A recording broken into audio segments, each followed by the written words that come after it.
વિરમગામ શહેર અને અમદાવાદ હાઈવે પર એક મોટું અને અભૂતપૂર્વ મેગા ડિમોલિશન હાથ ધરાયું. નમસ્કાર મિત્રો, હું વિપુલ પટેલ, શિક્ષાપત્રી સંદેશ ન્યૂઝ સત્યની સાથે. એક નજર આજના મુખ્ય સમાચાર પર.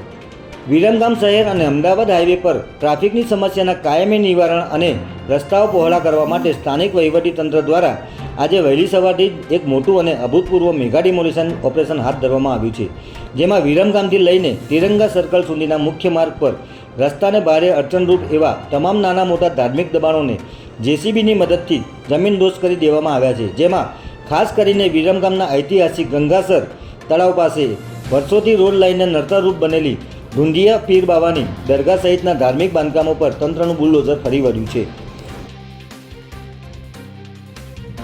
આ મેગા ડેમોલિશન અચાનક નહીં, પરંતુ તંત્રના સચોટ અને સુવ્યવસ્થિત આયોજનનું પરિણામ હતું, જેમાં હાઈવે પહોળો કરવાની કામગીરીમાં અવરોધ ઊભો કરતા દબાણો હટાવવા અને છેલ્લા 2-3 મહિનાથી વહીવટીતંત્ર અને પોલીસ દ્વારા સઘન પ્લાનિંગ કરવામાં આવી રહ્યું હતું અને આ કામગીરી પૂર્વ તમામ જરૂરી કાનૂની પ્રક્રિયાઓ પૂર્ણ કરવામાં આવી હતી.